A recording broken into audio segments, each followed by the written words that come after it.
Do you live in a world filled with corporate data? Are you plagued by siloed departments? Are your lackluster growth strategies demolishing your chances for success? Are you held captive by the evil menace, Lord Lack? Lack of time, lack of strategy, and lack of the most important and powerful tool in your superhero tool belt, knowledge. Never fear, HubHeores. Get ready to don your cape and mask, move into action, and become the Hub Hero your organization needs.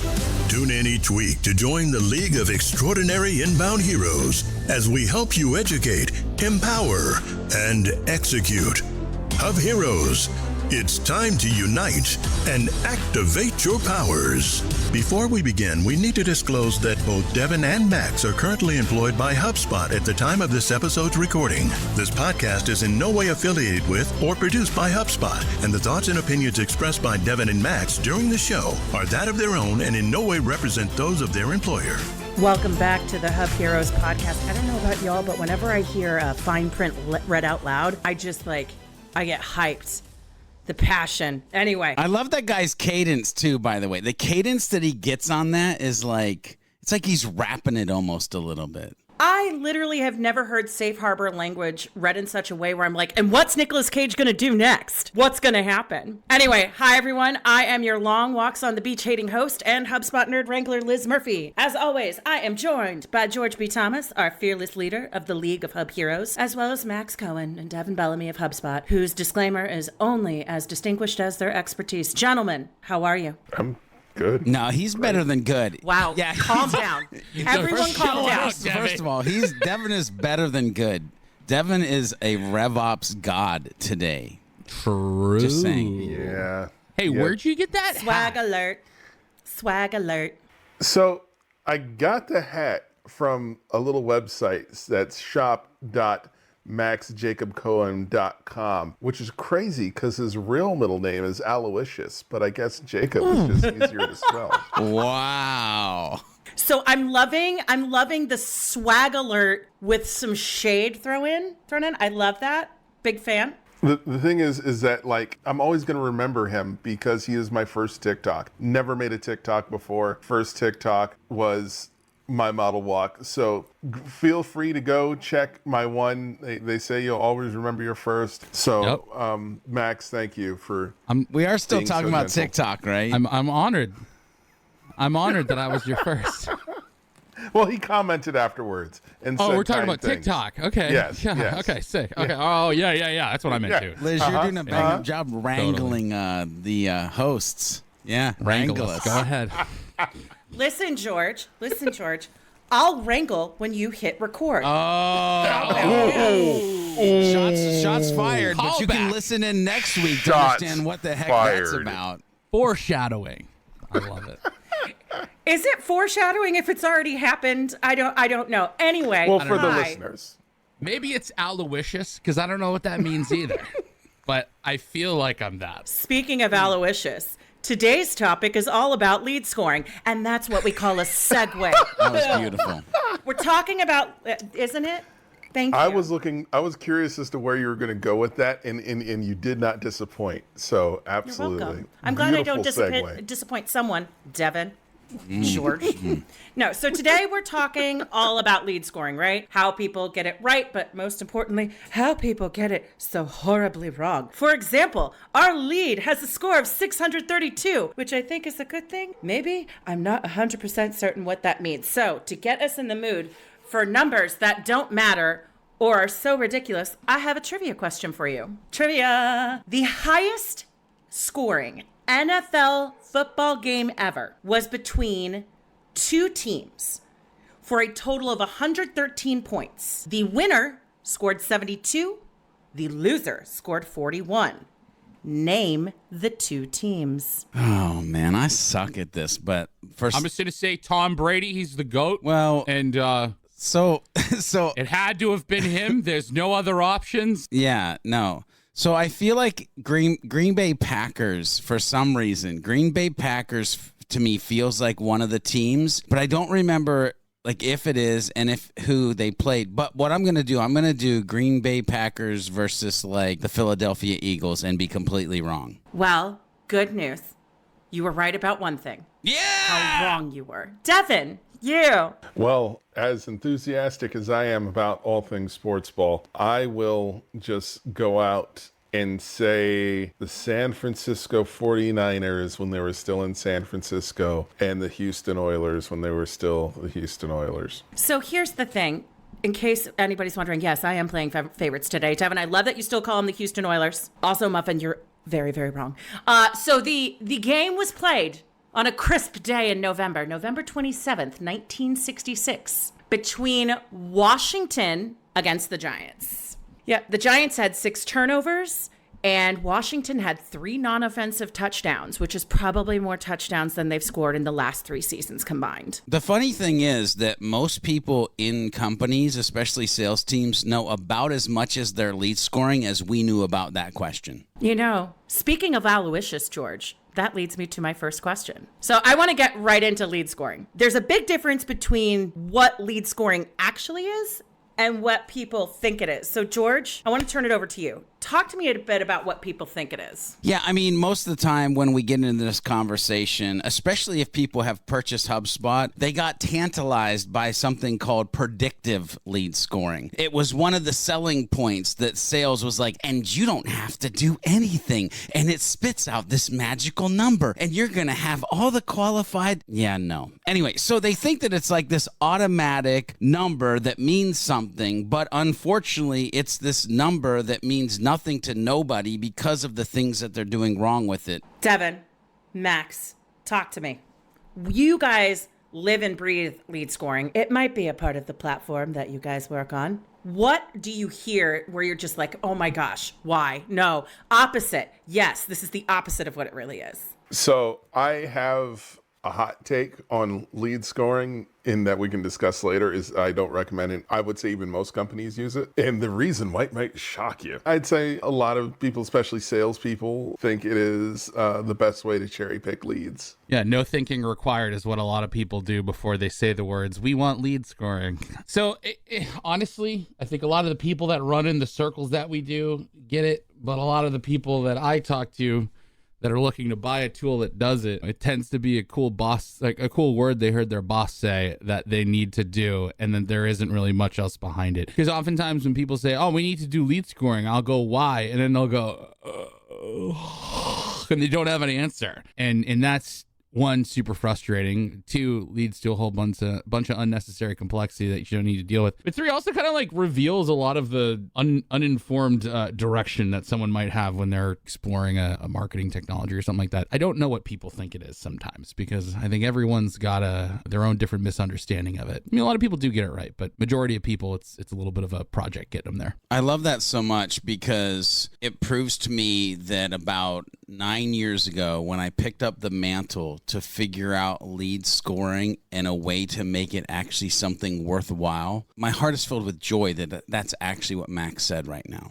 Well, it is the holiday season, George, so. Yes, it is. I'm glad you're full of joy.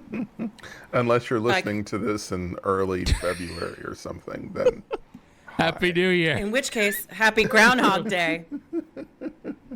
Taxes will be due in a couple of months. Time to find those receipts. Gosh, guys, we're full of so much joy today, talking about taxes, groundhogs.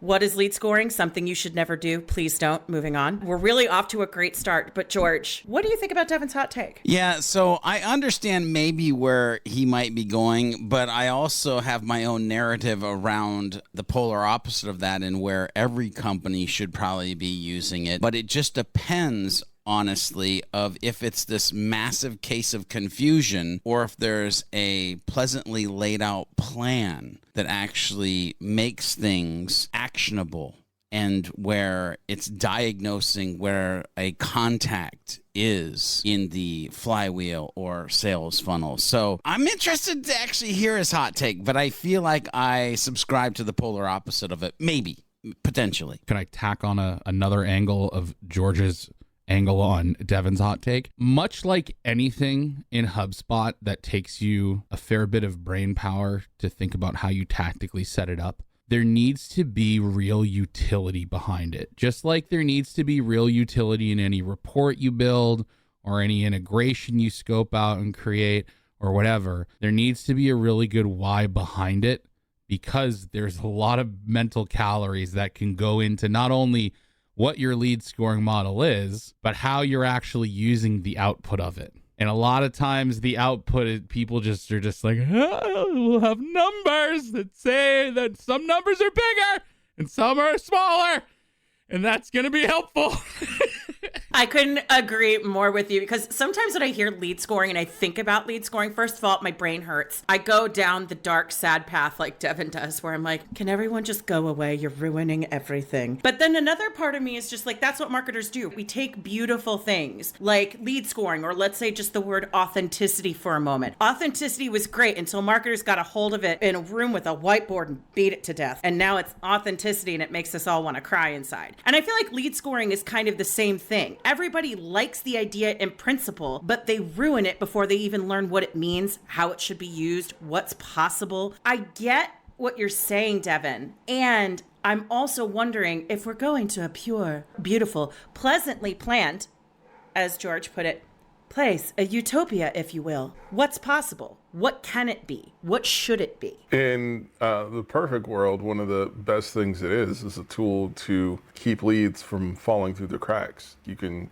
trigger automation off of it. You can trigger alerts saying someone's taken a buy action and it's increasing. There's like so many different things you can do with it that basically will alert you to someone is a good fit. That did involve you sitting and staring at their contact records every day, or even someone who wasn't on your radar. It's like, oh, well, who is this?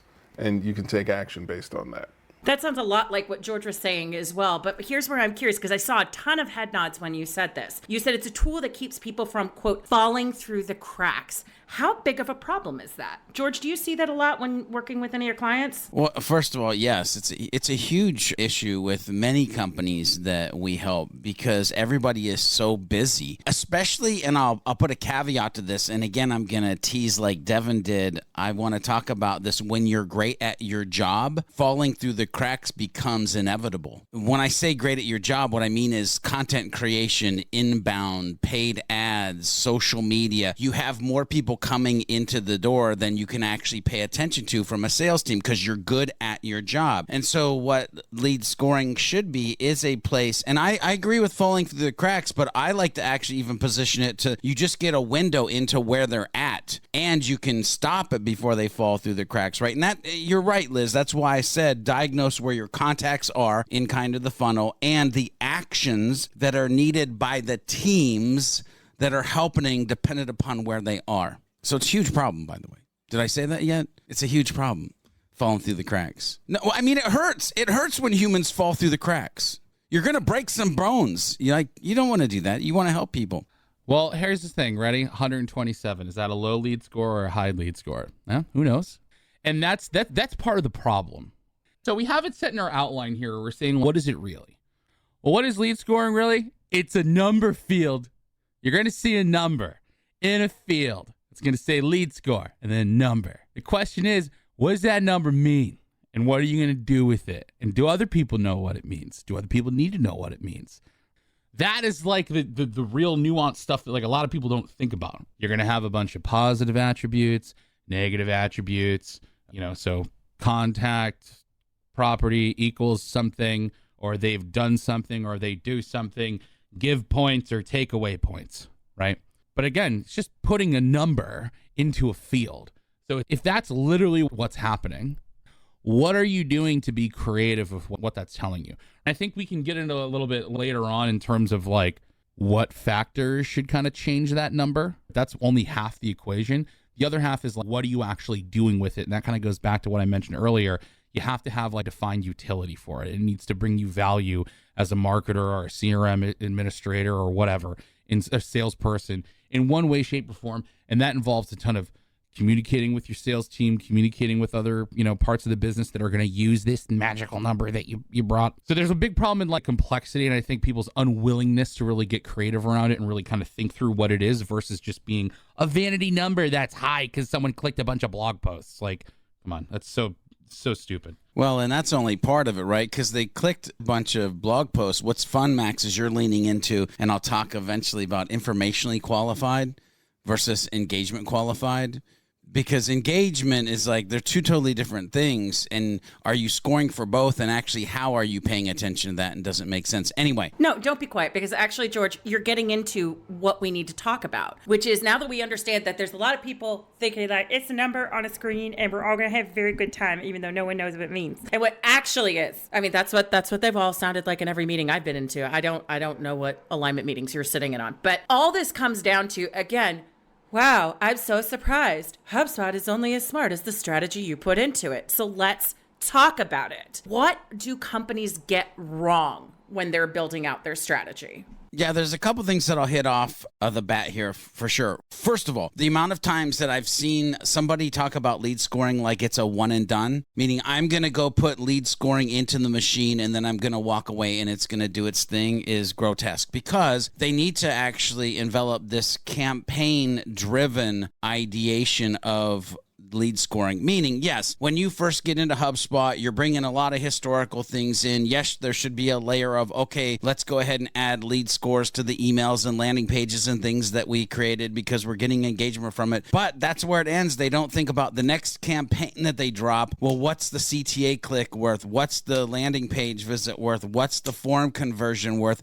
And the next campaign and the next campaign and the next campaign after that. And all of a sudden you've got like 17 campaigns, but you've got lead scoring for when you first launched HubSpot 7 years ago. And it makes absolute no sense. It has to be a symbiotic, ever-growing thing that you're adding every time you add new content. The other thing that is, it's not teams. I added an S on there for a reason. It's not teams focused and it's not action oriented. Meaning these scores, nobody can look and go 527 and realize that's marketing qualified lead that needs to trigger an automated workflow that gives them 17 emails over the next 365 days to keep top of mind or to push them higher into the lead score to when they're an SQL that automatically happens at 727. And now something else happens. And by the way, don't even get me started on the fact when I say action oriented, I don't mean for the actual contact. I mean for the marketer, the sales rep in the company. They know here's the action that I need to take because they're in this phase. And by the way, in a little bit, I'll talk about radar, research, revenue, because that's 3 dope phases to think about when you're actually doing proper lead scoring. I'd never think about asking you to get started with anything, George. Ever. No, that's fantastic, though. And I really love the point you made about teams, because, Devin, I know in talking with you, you also really like to think about this as a cross-functional effort, but that's the biggest mistake people make. They don't do it. Can you talk to me about that? Yeah, that's actually one of the reasons why I think there are a lot of companies that should not do lead scoring, is because their level of cross-functionality within the organization isn't mature enough to handle something like lead scoring. Lead scoring is a team effort that requires, if not an SLA, then at the very least an understanding of what a good lead is from every step of the way, and for people to come to a consensus about that. It can't just be marketing, I'm going to put in my set of numbers, sales, I'm going to put in my set of numbers, service, I'm going to put in my set of numbers, because in case you forgot, the sale doesn't end once the person gives you their money. So with that in mind, you have to be able to just sit down and come together and build on it, and then come back to it, iterate, ship new decisions, rinse, wash, repeat. It's not like George was saying earlier, it's like when you just set it and walk away. The only thing that's worse than setting it and walking it away is setting it, walking away, and then blaming the tool for not doing its job because you didn't know how to use it. I always find that so infuriating, because you said something there about establishing SLAs between teams, because there's some crazy stat out there where B2B sales reps say only 27% of marketing qualified leads are actually qualified in any way, shape, or form. And to your point, what you just said, Devin, HubSpot is not going to help you if mommy and daddy are fighting. Like, that's not going to fix anything. It's not going to help you establish norms and responsibilities. Like, if we're going to do all this work to get you these leads and get them to a score we all agree upon, how long is it going to take you to follow up with them? What's that going to look like? Who's responsible if the deal falls through the cracks? There's something that, George, you say a lot, which is you need to understand that HubSpot needs to wrap around your business. I don't know if you guys have ever seen that cartoon where it's like there's a stick figure standing there with a stick poking something going, come on, do something. And that's how people treat HubSpot. Why can't you fix all of our dysfunction as a company? Just make us money. And it's crazy. Do it. Do the thing. So talk to me about radar research and revenue, George. So you're saying we talked a lot about what is wrong with most lead scoring strategy development. Tell me about these 3 phases you're talking about that puts people on the right path. Yeah, it's interesting because there really is 2 major veins that I like to open up to the minds of people when I first start to do things on training with lead scoring. One of them is radar research revenue, which, by the way, could be an entire probably 5-week masterclass that would be put out for somebody who wanted to pay money and learn all the things that you can do with this. But from a overarching just standpoint, there has to be a mindset wrapped around the numbers that are being spit out in this property that is a score field. And so if you have sat down, whiteboard, Excel spreadsheet, whatever, and figured out here are the numbers, what do they mentally mean? When I say radar, what it is, it's allowing the person who has been made the contact owner of that lead originally know that there's been enough actions that this person should be on their radar. They don't really need to take any actions yet, but they should get familiar with the name John Smith or Betty White or whoever it is because they're starting to churn. The butter's starting to rise to the top, but it doesn't mean let's go for the jugular yet. Like, just chill, we're letting you know something's happening. We're cooking something up for you. Then when we get to research, now they've actually done a couple of different things. Maybe they've attended a couple webinars, downloaded a white paper, whatever it is, but they've reached the score and now they're in research mode. Now, research mode could mean 2 different things. If it's marketing doing the research, it's we're sending out a survey, a poll, we're getting them to fill out a form with special questions, or research, if it's the sales team's job, it's they're literally going out and doing research. They're looking at the website, they're looking at social platforms, they're connecting with them on LinkedIn, whatever. But now you're doing research. You're actively trying to find the information that you don't have in your CRM through the processes they've gone before. And then revenue, it's a fall through the cracks thing. Literally, we create an email with anybody who does radar research revenue that sends to the contact owner, the sales rep, that says, hey, by the way, John Smith has a score of blah, blah, blah. That means we should have generated revenue with them yesterday. Try to schedule a sales call as soon as possible. And on that email, we give them a reverse engineered lead sheet. The last page they viewed was, their areas of interest are, their phone number is, their email is, like all the information, by the way, because we've sat down with sales and marketing and said, hey, what are the 7 to 10 pieces of information you need before you send a sales email or pick up a call for a sales call? Because we're going to deliver that you in the revenue email that we push out. So mindset, right? Radar. Ooh, something cool's happening. Research. Oh, time to get my hands dirty. Revenue. Hey, you missed them, catch them before they walk out the door. So I'm loving all of that. And then I'm just imagining somewhere out there in the ether, somewhere in the great inbound universe, there's somebody listening to this who maybe they just got HubSpot for the first time, or they're just thinking about dipping their toe in the pool of lead scoring. And they're going, that all sounds amazing and terrifying. And I'm wondering if there's some walking that I should be doing before I'm running. So Max, I'm really curious to get your thoughts on this. Should I be opening up lead scoring first, or are there other things I should be doing first? You really need to nail everything else before you even have stuff to score. I've literally had people that have said, all right, the only thing I want to work on is lead scoring. And I go, great, show me all your content, show me all these places that people are engaging with you, show me all these things that you're doing that you want to be able to score. And literally none of that existed. And it was like, what are we even doing? Well, you have to score your contact, right? That's 1,000 points, I mean, right off the bat, right?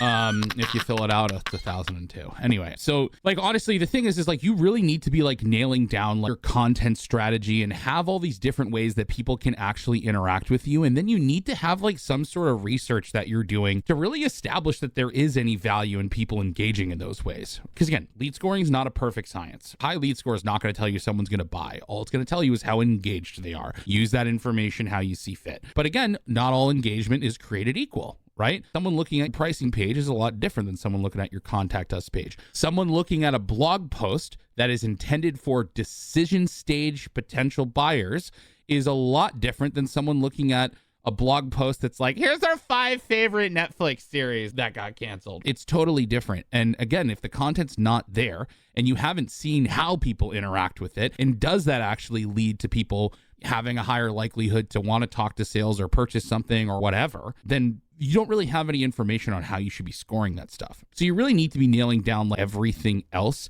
and actually have this journey that you can score these different engagement points on. And then you have to let that run and be out there in the wild so you can see how people actually interact with it. And does it actually lead to some sort of value that we want to measure through a number? Otherwise, you're just wasting a bunch of time. So that's one thing. It's interesting. Hang on, let me throw something out there. In the lieu of what Max is talking about, and historically hearing people talk about content being the fuel for your inbound marketing success, all of a sudden my brain was like, oh, snap, that means lead scoring is your speedometer. Like literally, if content is the fuel for your inbound success, the amount of speed or the amount of number or the way it's going to raise or lower, because God knows use negative attributes. Anyway, the way it's going to raise or lower over time, that's like the speedometer of if your content and people are engaging with your content and the whole kind of system. I don't want people to get overly excited about a tool that they might not be ready for. The thing is that lead scoring is for people who are inundated with leads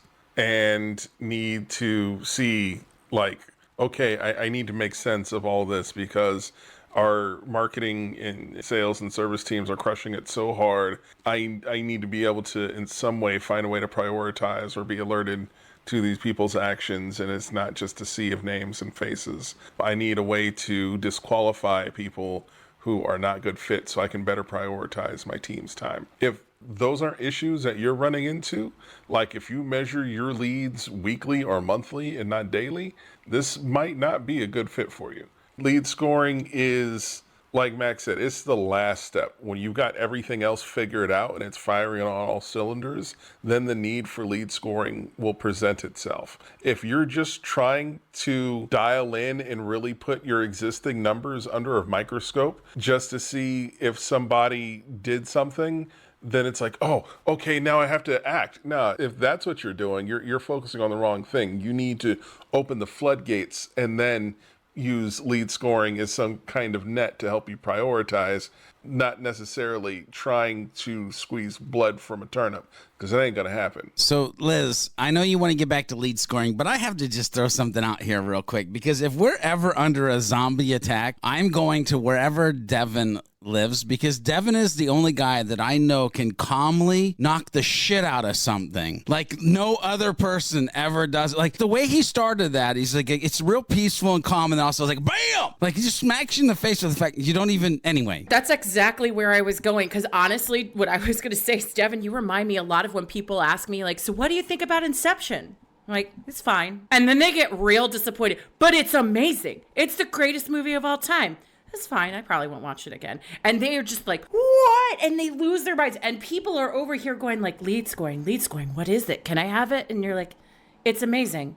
And you may not. Devin, here's what I want to challenge you on, though. I want to challenge you for a second. And this is me as the process person. It's very easy to sit here and say, you got to earn lead scoring. You got to wait until you're like, oh my God, look at all these leads, blah, blah, blah. And that reminds me of people who say, well, we're too small, we're agile, we don't need to document processes. And then they hit a growth inflection point, and all of a sudden the fact that they never took the time to document anything when they had time, when they had the ability to get together, when they weren't putting out fires, that's when they decide to go build processes? No. So my question to you is, there's got to be some sort of inflection point before the cup runneth over. And when do you know you've hit it? When do you know this is the right time to proactively get ahead and actually start thinking about lead scoring at all? Well, the cop-out answer is that it's different for everybody. The thing is that when you're reaching a point that you are experiencing a significant growth in your pipeline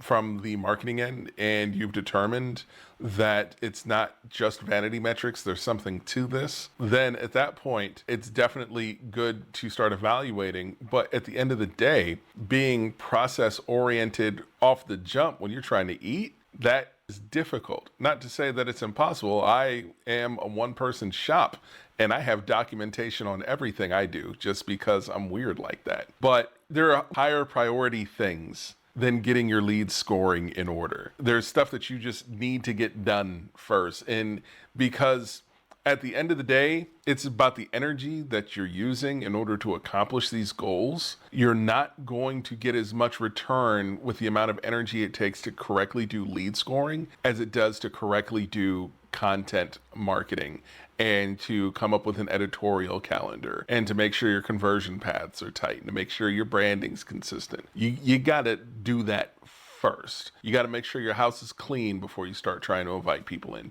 So I don't think it has to be this first thing. I think it should, maybe the mindset should be do this with this. Because here's the thing, and again, I'm pulling from historical like onboardings, trainings, and when you have somebody that has a bunch of stuff and you go into the conversation of lead scoring, they do what every other human does when you have a metric butt ton of work. You go, ooh, that's a lot. And then what do? They put it off and they put it off, and it never becomes important because the hurdle that you had to leap to make it happen at first because you waited so long to get there is like, nah, maybe it's not as important as we think. But if you're doing it along the way, like it's just part of, okay, we did this, now we do this. And maybe it's you're only putting the score portion in there and you're not really worried about the activation portion until we get down the road and we know what it means and we can tell people what to do or ask them to do during those time frames. But I just get nervous for the people who would listen to this episode and go, oh, well, I can put it off for 6 months. And then they look and in 6 months, they got like 13 campaigns and like 270 things that they have to score. And they're like,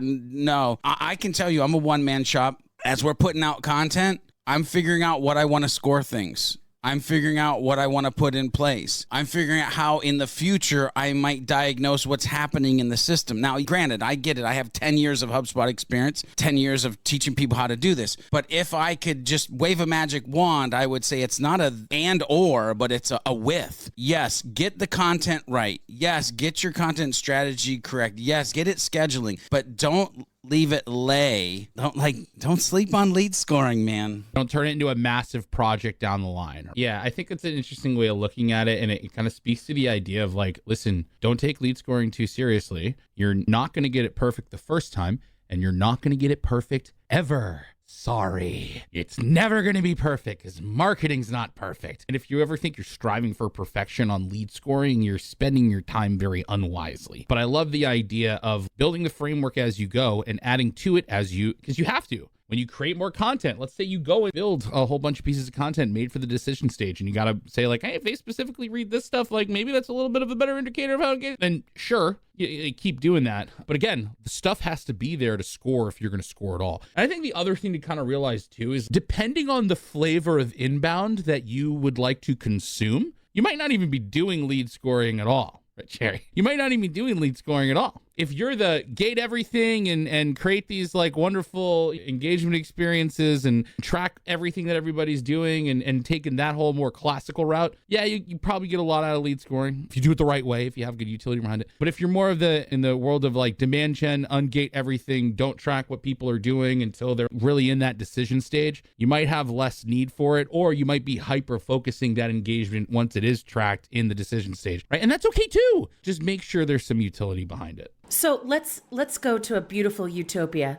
where I have gone to lead scoring court and asked Judge Devin, am I worthy or am I wanting? And he said wanting, but also worthy, you may pass. And I said, fantastic. George said, leave it lay. But what does that mean? No, I'm just kidding. So now that we're getting into lead scoring strategy, let's talk about lead scoring implementation. I've leaved it lay. I have been found worthy, not wanting. What does great lead scoring implementation look like, and what doesn't it look like? Okay, I have strong feelings on this. If you are going to do lead scoring, and George kind of talked about this earlier, you have to fundamentally separate the idea of good fit and how engaged someone is. So if we're literally talking about how to set it up in HubSpot, using those scoring properties that you can put on companies, contacts, deals, things like that, actually build lead scoring. An easy thing you can do is just build one called engagement level, put positive things that people can do that measure some sort of positive level of engagement, start getting it in there, refine it over time, make sure you communicate what that score means to anyone who's going to use it. Great. But then you need something to pair with that, because saying someone is engaged and saying that they are an actual good fit, whatever that looks like for you, are two fundamentally separate things. And the worst thing you can do is try to measure those two fundamentally separate things using the same metric, same number. So for example, if you are measuring like demographic and firmographic fit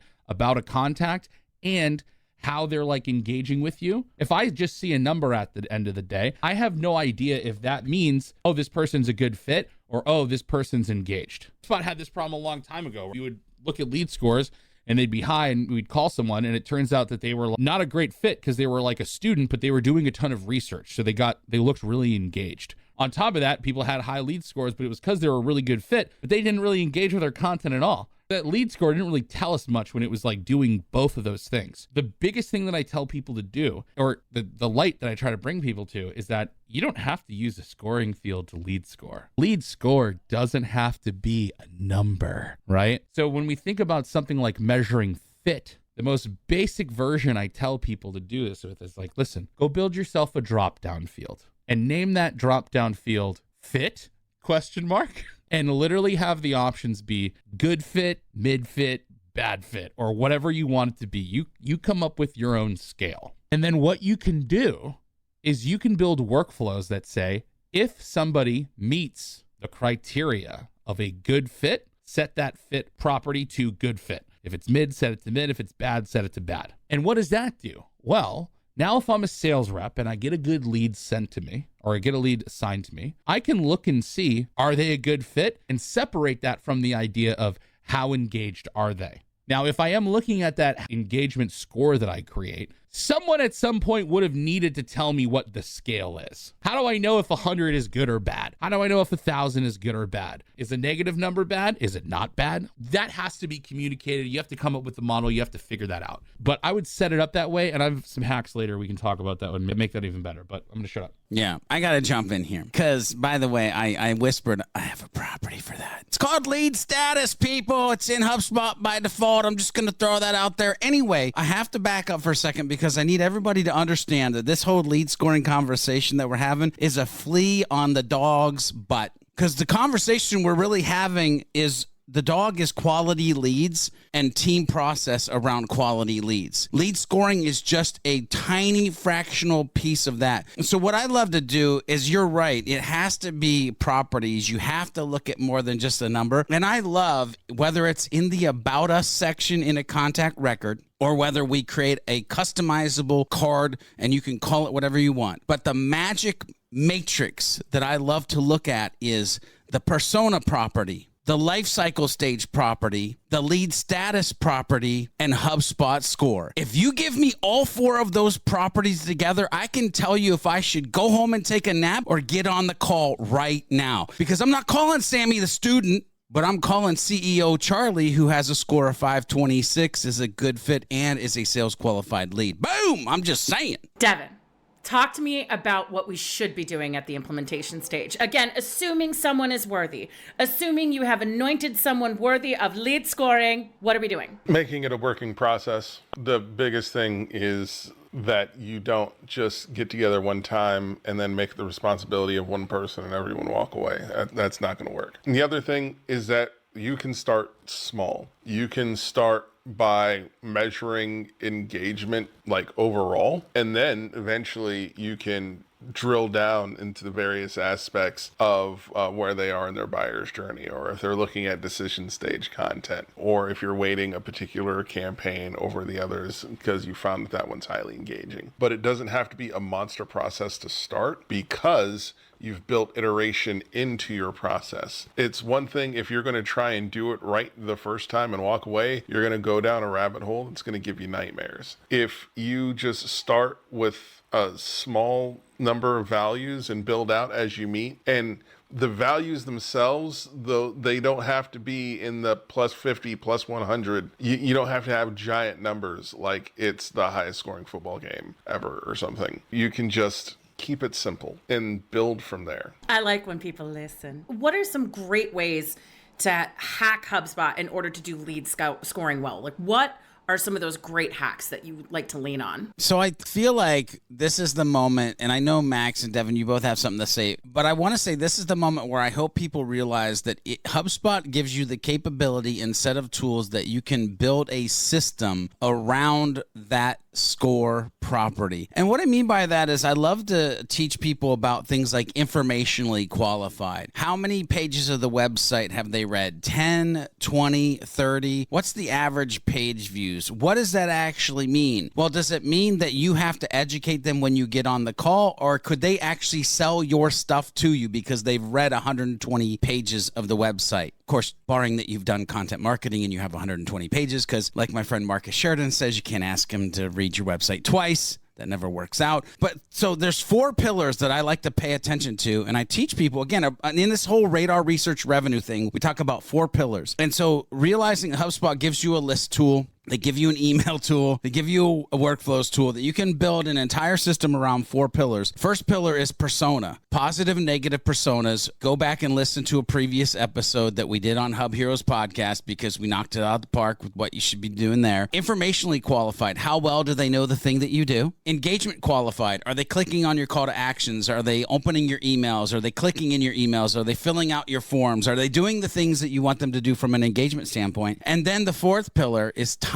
Recency. Is it in like 3 years ago? Because that junk is cold. Or is it like 3 hours or 3 days ago? Because that's hot, depending on the other metrics that are around it. Think, how can I use HubSpot to build the system around what I'm trying to do, quality leads, aka part of lead scoring, and start to think in these 4 pillars of information, engagement, persona, and time. I think a lot of the things that we said, establish the utility of like what the score is being used for, communicate to people what it means. So if someone's actually looking at it, what do you do with it? What story does it tell you, given that you can only tell the story in numbers? Or another property if you do that good fit method. When I think of what's the basic utility of lead scoring is, all right, sales, here are a bunch of leads that you got today that need to reach out. What's one surface level basic way that you can prioritize them? I don't know, work top to bottom on who's the most engaged. There's other things you should probably be looking at it, but if you had to like break it down to who's the most engaged, sure, use that engagement score. Great, wonderful. You don't really need to know what's high, what's low, as long as you can filter your view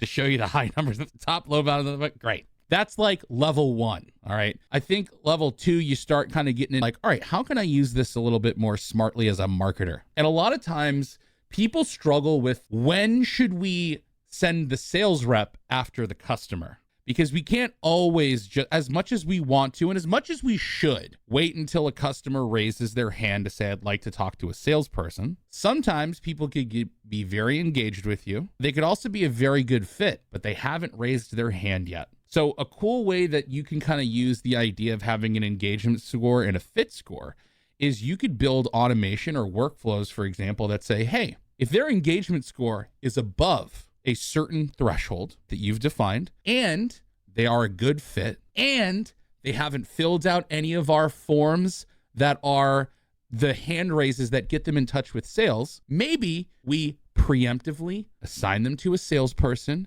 give them a little task that says, this person hasn't asked for anything yet. However, they've been perusing our content quite a bit. They seem like a really good fit. Perhaps you should maybe reach out with like a light little educational introduction versus, you want to buy this? Right? You know, so you can still assign it, but you can assign it with context. What else can you do? Well, maybe this would be a good reason to kick off a slightly more, I don't want to say aggressive, but more pointed decision stage email nurture. If they're a good fit and they've been hella all over your content, maybe we kind of have earned the right here to say, did you know that we sell something? here, you can get a demo if you want. You kind of know that, like, all right, I think I have a good enough reason to maybe like position my product here and just like let them know lightly that like we do stuff, right? Or send them to the bottom of the funnel, nuke them with emails, whatever. But don't do that. Don't do that. But like you can start, you've kind of earned the right a little bit to start some of the decision stage communication. Max's takeaway for everybody listening to this episode is send them the bottom funnel and nuke them with emails. In the nicest way possible. I understand you've unsubscribed from everything we've ever sent to you, but would you like to schedule a demo with us and be our friend? Yep. But I think there's an important lesson there in like assigning leads with context, right? Like in that situation, it's extremely important to say, listen, these people didn't ask to talk to you, but we think that you should pursue them. Act accordingly.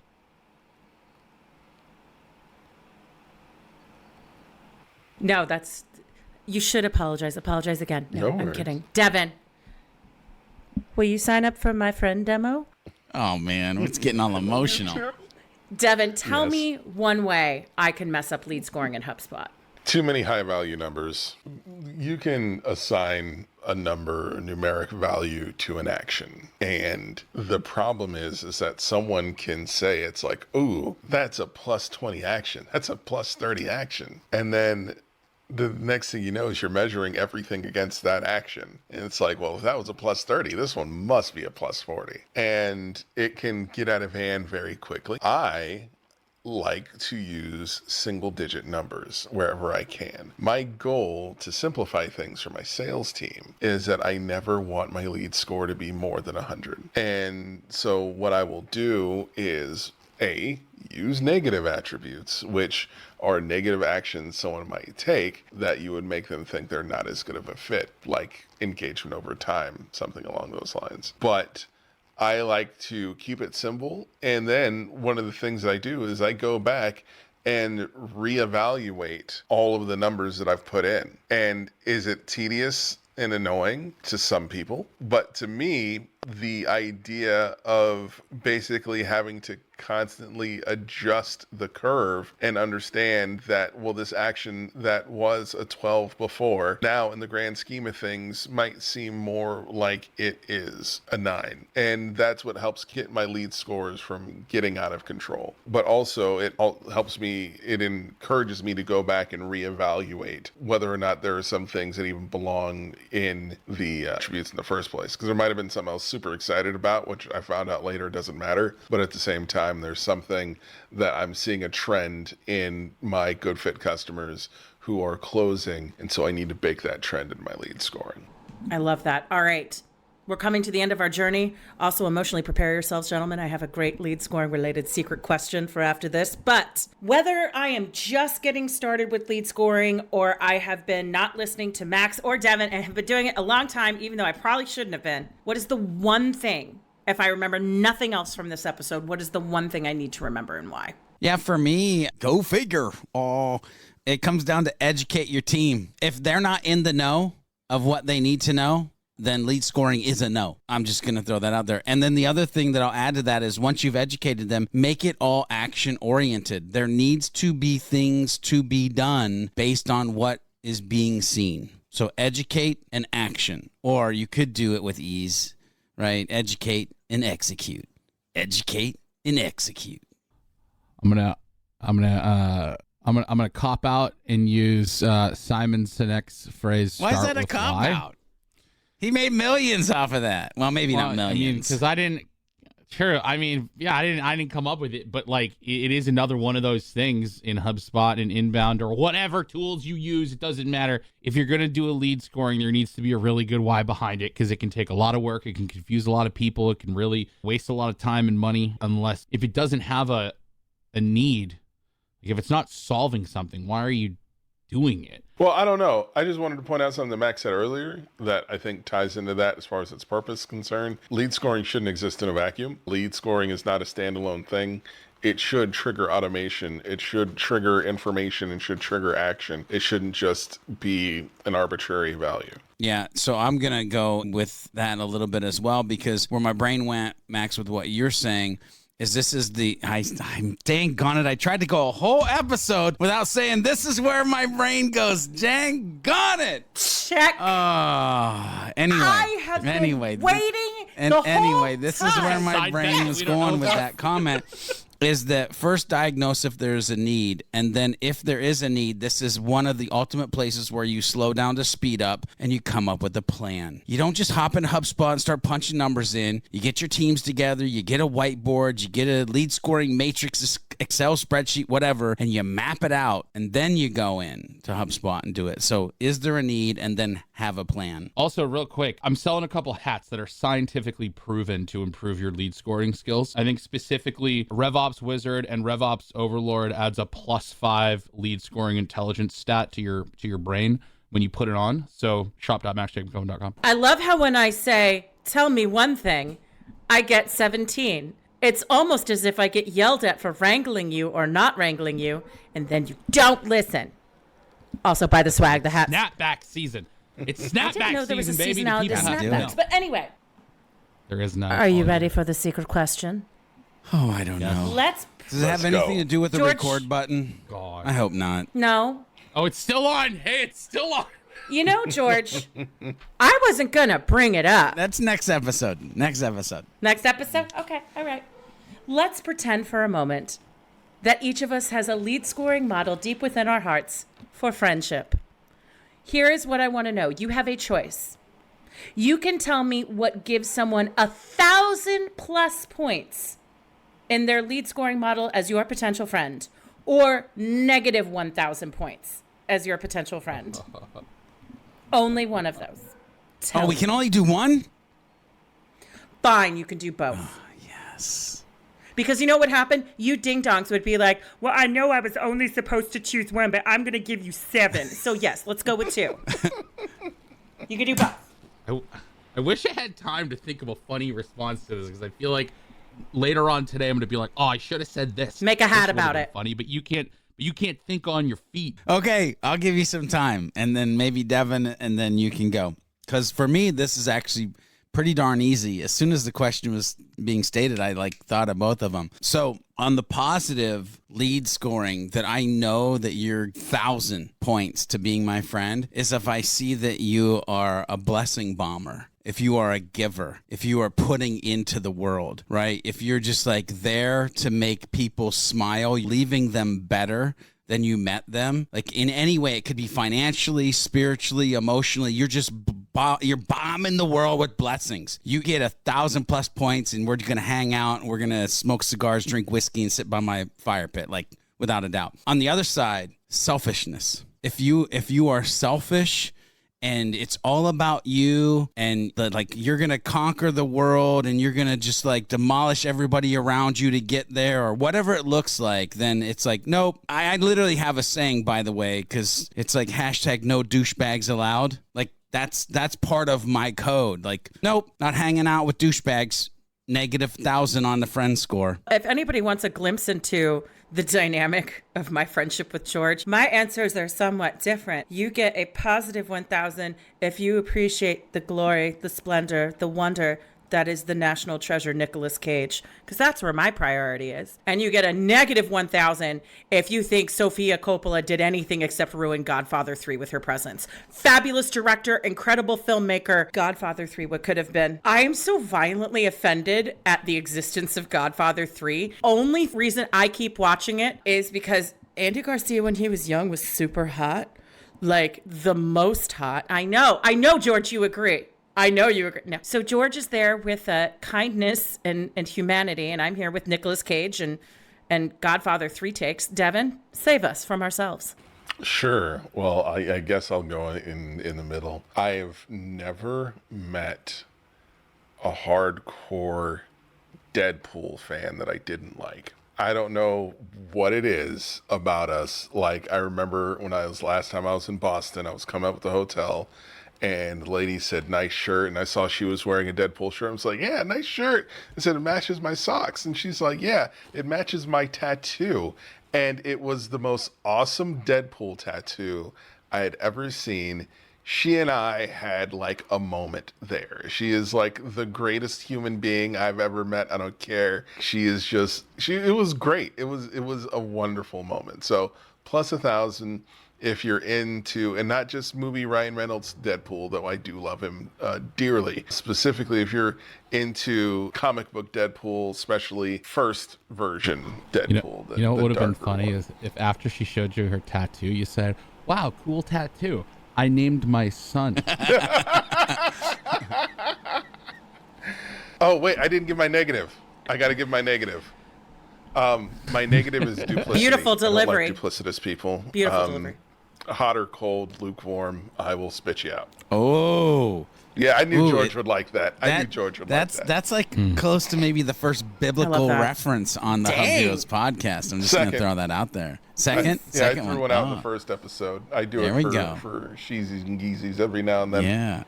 All right, Max, you're the last guy at Bennigan's weighing mozzarella sticks or potato skins. Pony up. Oh my God. I would get stage fright after that. I would broke freeze me. up after that level of a toss. But Max, Did let's Max just see hang how up? you do. No, I'm kidding. I'm kidding. First things first. I still don't know what Aloysius means or duplicitous, so someone's gonna have to help me. If you have to ask, you can't afford just it. Like a Z-job. Hashtag Google. So Yes. Yes. Meow. That's anyway, what I'm talking about. plus 1,000. I'm just like I'm a big hugger. I like a big hug. I'll hug everybody. Just like give me a hug. If you like hugs, that's cool. It's not weird. I just like hugging everybody. So that's always really good in my book. Negative 1,000. If you're someone who overcooks your eggs, negative 10,000. Oh. Yeah. No, it's just you just eggs. You just can't overcook your eggs. You just can't. Yeah. It's just wrong. Well, no, I like over my hard eggs is over fine. hard. I'm sorry. But I'm just like, if you're like, for example, if I'm making a breakfast sandwich over hard, that's okay. Because I don't want, I do love a yolky sandwich, but sometimes I need to bring it somewhere, or I'm wearing a shirt that I can't risk a little bit of yolk. I'll do the over hard. But if that's on a plate, Devin, we're gonna have words, man. If you're eating that with a fork, bro, we're gonna fight. It's on site, my man. But I love you though. I'll give you a hug after, so it's all good. There's a reason behind my over hard though. I gotta have me some. I used to work at a very sketchy IHOP. You don't even need to feel And sketchy. they used grade that? B eggs. Didn't even know that grade B eggs were a thing. They used grade B eggs, and then for their scrambled mix, they didn't scramble the eggs, they had scrambled mix. They would pour old mix in the new mix and completely ruin the pasteurization.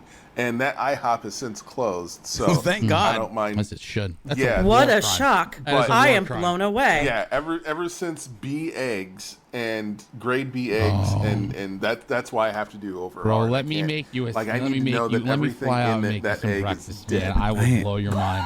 So Yeah.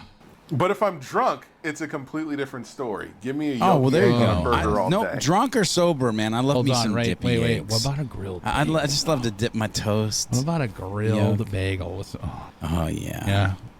We're going to weird places. We have people. gone so far off topic, and it's beautiful. we started at lead scoring. We've ended with war crimes, the Yeah. yokening, dippy eggs. And that says to me, it's time to go. Thank you so much for joining us this week. Please leave a review. It made everyone uncomfortable when we started talking about griddled bagels, so you do not need to mention that in the review. But if you would like to mention friendship, your feelings on Nicolas Cage, your thoughts on lead scoring, or if you're one of those people wondering, but wait, can I lead score a company? You can, but that's a different episode about ABM and not a topic for today's discussion. And with that, gentlemen, Oh yeah. get out. You don't have to go home, but you can't stay here. I'm home though. Please leave. already. Why couldn't you just play along? Why do you Yeah, have to make it I'm awkward? tired. Everyone hang up. Goodbye. I don't want to.